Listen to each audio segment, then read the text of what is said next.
या व्हिडिओमध्ये आपण बघणार आहे की फायनल इयरला जर तुम्हाला इंजिनिअरिंग कॉलेजमधनं किंवा ऑफ कॅम्पसमधनं जर जॉब हवा असेल, प्लेसमेंट हवा असेल, तर तुम्ही इंजिनिअरिंग चालू असताना कुठल्या गोष्टी केल्या पाहिजे, तर त्या कुठले थिंग्स आहेत, कुठल्या टास्क आहेत ते आपण केलं पाहिजे. तर ते सगळं आपण या व्हिडिओमध्ये डिस्कस करणार आहे. तुम्ही कुठलीही तुमची ब्रँच असो, कुठलंही इयर असो, तर या जेवढ्या ॲप्लिकेबल गोष्टी आहेत तुम्हाला सध्यासाठी, तेवढ्या तुम्ही आता फॉलो करायला चालू करू शकता. तर सगळ्यात पहिले समजून घ्या की इंटरव्ह्यूची प्रोसेस काय असते. इंटरव्ह्यूची प्रोसेस म्हणजे काय की इंटरव्ह्यूमध्ये नेमकं काय होतं, इंटरव्ह्यूचे राऊंड्स कसे असतात, त्यानंतर प्रत्येक राऊंडमध्ये कुठली गोष्ट होते, त्यानंतर त्या राऊंडमधनं जाण्यासाठी आपल्याला कुठले स्किल लागतात. तर ही सगळी प्रोसेस जी आहेत इंटरव्ह्यूची तीच तुम्ही समजून घ्या. याच्याबद्दल मी एक कंप्लीट सेपरेट व्हिडिओ बनवतो ज्याच्यामध्ये कंप्लीट इंटरव्ह्यूच्या प्रोसेसबद्दल मी तुम्हाला सगळी माहिती देईल. त्या व्हिडिओची लिंक पण या व्हिडिओच्या डिस्क्रिप्शनमध्ये मी देईल तुम्हाला. त्यानंतर रेग्युलरली प्लेसमेंट सेलला व्हिजिट करा. प्लेसमेंट सेल म्हणजे काय की तुमच्या कॉलेजचं प्लेसमेंट ज्या ठिकाणी होतं, जे डिपार्टमेंट हे सगळं ऑपरेट करतं, तर त्याला प्लेसमेंट सेल म्हणतात. तर फायनल इयरच्या मुलांना सगळ्यांना प्लेसमेंट सेलमधनं येणाऱ्या कंपन्यांबद्दल अपडेट मिळतात. प्लेसमेंट सेल काय करतं की कंपन्या कॉलेजला आणायचं काम करतं. त्यानंतर विद्यार्थ्यांना ज्यावेळी पण प्लेसमेंट असेल तर ते सगळं जे मॅनेजमेंट असतं हे सगळं प्लेसमेंट सेलकडे असतं. तर तुम्ही आता हे फक्त फायनल इयरच्या मुलांसाठी नाही आहे की तुम्ही फायनल इयरला गेल्यावरच प्लेसमेंट सेलला कनेक्ट करा. तुम्ही first year, second year, third इयरला जरी असेल तर प्लेसमेंट सेलला ॲटलिस्ट व्हिजिट करा.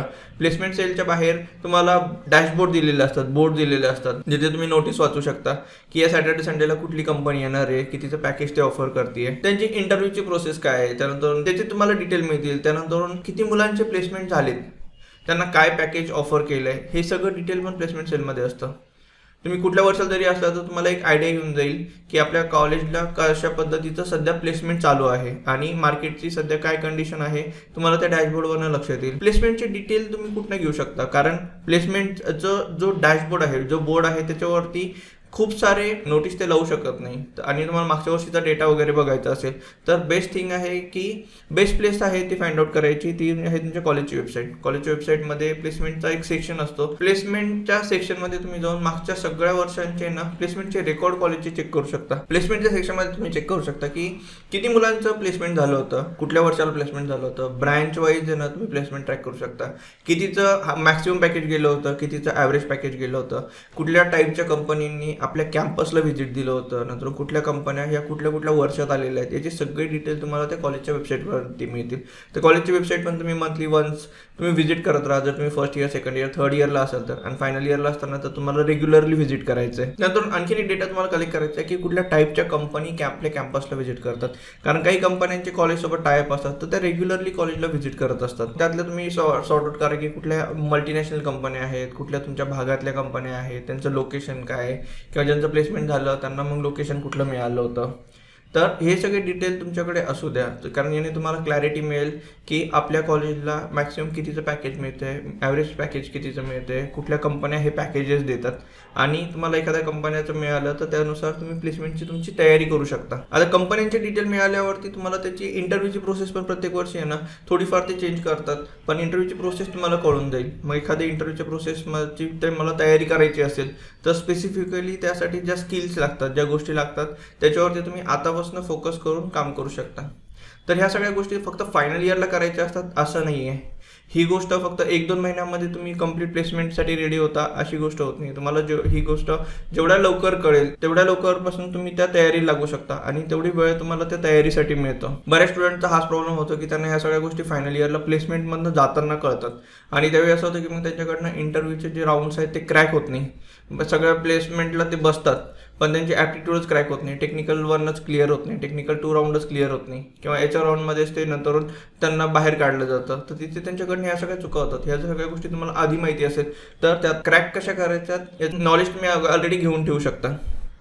याच्यासोबतच तुम्हाला काय करायचं आहे की इंटरव्ह्यूची क्वेश्चन बँक तयार करायची आहे. तर ही क्वेश्चन बँक मी तुमच्या रेग्युलर स्टडीजचं नाही म्हणत आहे, मी फक्त कॉलेजमध्ये होणारे कंपनींचे जे प्लेसमेंट्स आहेत त्याच्याबद्दलच म्हणतो आहे की या कंपनी आल्यात तर तुम्ही याला त्या कंपन्यामध्ये काय काय क्वेश्चन्स विचारले जातात हे तुमच्या सिनियरकडनं तुम्हाला कळेल. ओके, मी आणखीन एक इथे पॉईंट ॲड करतो, कनेक्ट विथ युअर सिनियर्स.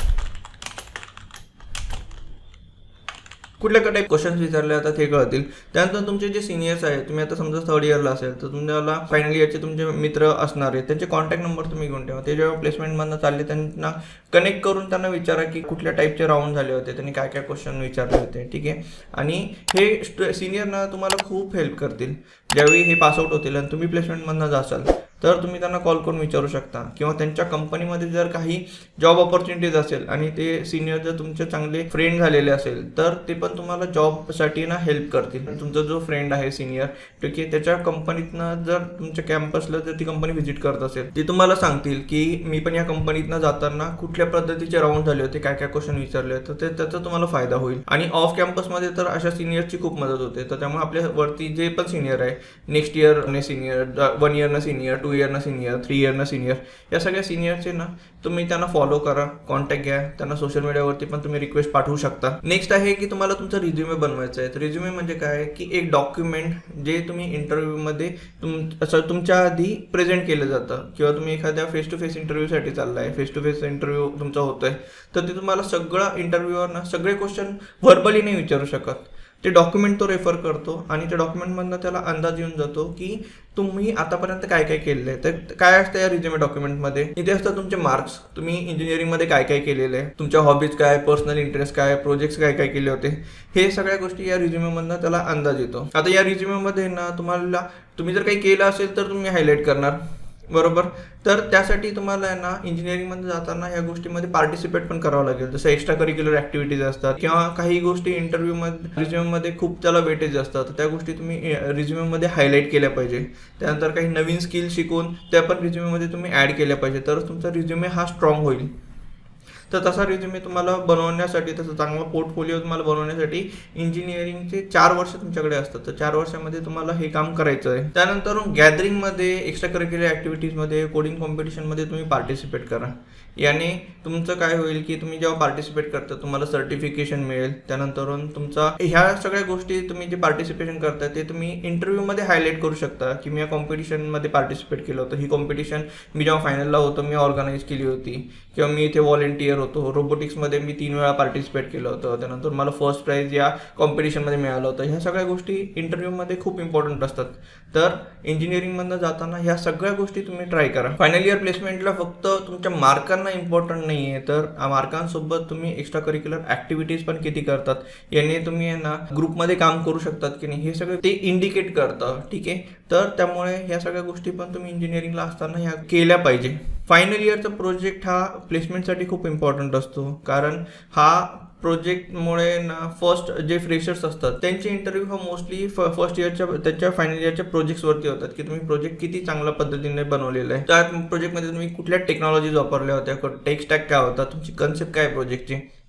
तर हे जेवढं स्ट्रॉंग आहे तेवढे तुमचे इंटरव्ह्यू क्रॅक होण्याचे चान्सेस वाढतात. हा प्रोजेक्ट फक्त फायनल इयरला वर्षभर चालतो, पण याचं फाउंडेशन म्हणून तुम्हाला सेकंड इयर आणि थर्ड इयरला पण छोटे छोटे प्रोजेक्ट असतात, 6 महिन्याचे प्रोजेक्ट्स, ते तुम्हाला इंडिव्हिज्युअल किंवा ग्रुपमध्ये क्रिएट करायचे असतात. तर ते प्रोजेक्ट पण तुम्ही स्वतःहून बनवण्याचा ट्राय करा, जेणेकरून याचा बेनिफिट तुम्हाला फायनल इयरला होईल. आणि फायनल इयरला तुमचा प्रोजेक्ट जे आहे तो तुम्ही खूप चांगल्या पद्धतीने चांगल्या टेक्नॉलॉजीज वापरून चांगली कन्सेप्ट तुम्ही इम्प्लिमेंट करू शकता. यानंतर तुम्हाला प्लेसमेंटचा जो क्रायटेरिया असतो हा मोस्ट ऑफ द कंपनीसाठी मिनिमम 60% हे तुम्हाला एव्हरी सेमिस्टरमध्ये मिळाले पाहिजे असा राहतो. तर तुम्ही ट्राय करा की प्रत्येक सेमिस्टरला मिनिमम आपल्याला 60% किंवा 60% पेक्षा अबव मार्क कसे मिळतील त्यासाठी तुम्ही प्रयत्न करा. ॲटलिस्ट सगळ्या सेमिस्टरला 60 नाही तर ॲटलिस्ट 1 इयरचं मध्ये 2 सेमिस्टर असतात, तर ते फर्स्ट आणि सेकंड सेमिस्टरचं मिळून आपल्याला ॲव्हरेज फायनलला मिळतं. त्या वर्षासाठी आपल्याला ॲव्हरेज मार्क्स कॅल्क्युलेट केले जातात. तर ते ॲव्हरेज ॲटलिस्ट 60%च्या वर जावं अशा पद्धतीचे मार्क मिळवण्यासाठी तुम्ही इंजिनिअरिंगला प्रयत्न करा. त्यानंतर कुठलेही बॅकलॉग तुम्ही ठेवू नका. हे जे प्लेसमेंट होतात ना ते होतात 4th इयरच्या फर्स्ट सेमिस्टर कंप्लीट झाल्यानंतर. नोव्हेंबर डिसेंबरला ज्यावेळी तुमचं सेमिस्टर कंप्लीट होतं त्यापासून वेळीपासून कंपन्या ह्या कॅम्पसला व्हिजिट करायला लागतात आणि त्यावेळी त्यांचा बऱ्याच कंपन्यांचा क्रायटेरिया असतो की तुम्हाला करंट बॅकलॉग नाही पाहिजे. करंट बॅकलॉग म्हणजे तुमचा करंटली सध्या कुठला विषय हा फेलमध्ये नको, नाही तर तुम्ही प्लेसमेंटला बसू शकत नाही. तुम्ही जर प्लेसमेंटला बसलेच नाही तर तुमचं प्लेसमेंट कसं होणार. तर यासाठी ट्राय करा की तुम्हाला या सेमिस्टरला असताना ज्यावेळी तुम्ही 7th सेमिस्टरला असता त्यावेळी मागचे कुठलेही बॅकलॉग तुमचे राहिलेले नाही पाहिजे. कुठल्या विषयात तुम्ही फेल नसायला पाहिजे. तुमचे सगळे विषय हे ऑल क्लिअर पाहिजे. आता बऱ्याच स्टुडंटचं असं असू शकतं की मिनिमम सर मला 60% नाही मिळाले, कारण बरेच मुलं या क्रायटेगरीत येतात. तर त्यांनी ट्राय करा की मिनिमम 55 किंवा त्याच्यापेक्षा अबव आपल्याला मार्क्स असले पाहिजे. जेणेकरून सगळ्या कंपन्या नाही पण काही कंपन्यांसाठीच्या इंटरव्ह्यू प्रोसेसमधून तुम्ही जाऊ शकता. आता इंटरव्ह्यू प्रोसेसमध्ये टेक्निकल राऊंड हे खूप इम्पॉर्टंट असतात. तर तुम्ही जर IT मध्ये जाणार असेल तर प्रोग्रामिंग हे तुम्हाला यायलाच पाहिजे. तुम्ही कॉलेजच्या 3 वर्षामध्ये first year, second year, third इयरमध्ये प्रोग्रामिंगचा सब्जेक्ट नसेल किंवा तुम्ही त्याकडे एवढं लक्ष दिलं नसेल तर तुम्हाला बाहेर क्लासेस करून किंवा मग ऑनलाईन पण तुम्ही प्रोग्रामिंग शिकू शकता आणि एखाद्या प्रोग्रामिंग लँग्वेजमध्ये एक्सपर्ट व्हा, जेणेकरून आम्हाला ॲटलिस्ट तुम्हाला टेक्निकल प्रॉब्लेम तुम्हाला सॉल्व्ह करता आले पाहिजे. आता हे कशासाठी, जे टेक्निकल राऊंड असतात त्यामध्ये ना तुम्हाला प्रॉब्लेम सिनारिओ दिला जातो आणि त्यासाठी तुम्हाला कोड लिहायचा असतो. आयदर तुम्हाला पेपरवरती लिहायचं असतं किंवा ऑनलाईनमध्ये तुम्हाला त्याचा कोड टाईप करून तो रन करून दाखवावा लागतो. तर हे येण्यासाठी तुम्हाला कुठली तरी प्रोग्रामिंग लँग्वेज आली पाहिजे. तर प्रोग्रामिंग लँग्वेज जावाच यायला पाहिजे, पायथॉनच यायला पाहिजे, सीच यायला पाहिजे, CPPच यायला पाहिजे असं नाही आहे. कुठली तरी एक प्रोग्रामिंग लँग्वेज तुम्ही चूज करा आणि त्याच्यामध्ये मॅक्सिमम नॉलेज, जास्तीत जास्त एक्सपर्ट बनायचं तुम्ही प्रयत्न करा. नेक्स्ट स्किल आहे कम्युनिकेशन स्किल आणि प्रेझेंटेशन स्किल. तुमचे मार्क्स किती चांगले असले, एक्स्ट्रा करिक्युलर ॲक्टिव्हिटीज जरी जास्त असल्या, पण तर जोपर्यंत तुम्ही ते वेल प्रेझेंट नाही करणार तोपर्यंत त्याचा काही यूज नाही आहे. बरेचसे मुलं असतात त्यांचं पर्सेंटेज खूप चांगलं असतं पण त्यांना ते वेल प्रेझेंटच करता येत नाही इंटरव्ह्यूमध्ये. मग तुम्हाला जर वेल प्रेझेंट नाही करता आलं तर तुमचे इंटरव्ह्यू सिलेक्शन होण्याचे चान्सेस फार कमी असतात. तुम्ही प्रोजेक्ट पण खूप चांगला इम्प्लिमेंट केला, टेक्नॉलॉजीज पण खूप चांगल्या आहेत, तुम्ही जी कन्सेप्ट इम्प्लिमेंट केली ती पण खूप चांगली आहे, पण इंटरव्ह्यूमध्ये जर तुम्ही ते प्रॉपरली प्रेझेंटच नाही केलं तर इंटरव्ह्यूअरला कळणार कसं की तुम्ही कशावरती काम केलं आहे आणि तुम्ही काम केलं की नाही हे पण तुम्ही इंटरव्ह्यूअरला जे सांगता, ठीक आहे, त्याच्यावरनं तो ॲनालिसिस करतो की तुमच्या रिस्पॉन्सिबिलिटीज काय होत्या, रोल काय होता प्रोजेक्ट इम्प्लिमेंट करताना. तर त्यासाठी कम्युनिकेशन स्किल आणि प्रेझेंटेशन स्किल ही जी आहे ही तुम्हाला इंजिनिअरिंगमध्ये शिकायची आहे. जर तुमच्यामध्ये नसेल तर ती तुम्हाला डेव्हलप करावी लागेल. तर ही डेव्हलप कशी करायची याच्यावरती पण मी एक सेपरेटली कंप्लीट व्हिडिओ बनवेल, तो तुम्ही बघू शकता. त्या व्हिडिओची लिंक पण या व्हिडिओच्या डिस्क्रिप्शनमध्ये मी तुम्हाला देईल. इंजिनिअरिंगचे 4 वर्ष पण तुम्ही inspirational, motivational, self help book जे असतात ते तुम्ही वाचा. काही तुम्ही हार्ड कॉपीज घेऊ शकता, हार्ड कॉपीज नसेल घ्यायचं तर सगळ्या मुलांकडे मोबाईल असतात, त्याचे सगळ्या बुक्सचे तुम्हाला PDF मिळतील. ते PDF तुम्ही मोबाईलमध्ये वाचू शकता, पॉडकास्ट ऐकू शकता किंवा बऱ्याच व्हिडिओच्या बुक समरीज अवेलेबल आहे, ते बुक समरीज पण तुम्ही बघू शकता. आणि टार्गेट करा की एक बुक 1 मंथमध्ये वाचली पाहिजे. फक्त बुक वाचून त्याचा यूज नाही आहे, तर तुम्हाला त्या बुक्समध्ये ज्या गोष्टी सांगितलेल्या आहेत त्या तुम्हाला इम्प्लिमेंट पण करायच्या आहे, तरच त्या बुकचं तुम्हाला यूज होणार आहे. ह्या गोष्टी पण तुम्ही तुमच्या रिझ्यूममध्ये पण मेन्शन करू शकता आणि तुमच्या लाईफमध्ये पण तुम्ही इम्प्लिमेंट करू शकता.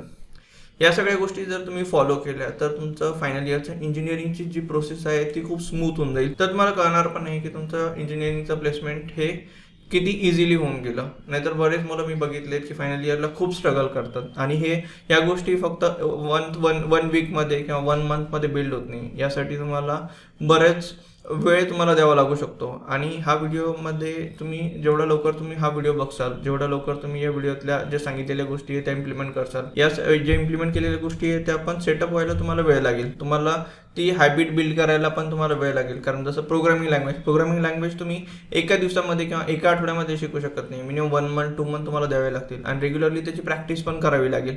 तरच तुम्ही टेक्निकल जे चॅलेंजेस असतात, टेक्निकल जे क्वेश्चन्स असतात ते सॉल्व्ह करू शकता. इंजिनिअरिंग रिलेटेड तुम्हाला कन्सल्टेशन हवा असेल किंवा तुम्हाला पर्सनल काउन्सिलिंग करून घ्यायची असेल तर माझा इथे नंबर दिलेला आहे, या नंबरवरती तुम्ही कॉल करा किंवा व्हॉट्सअपवरती मेसेज करू शकता.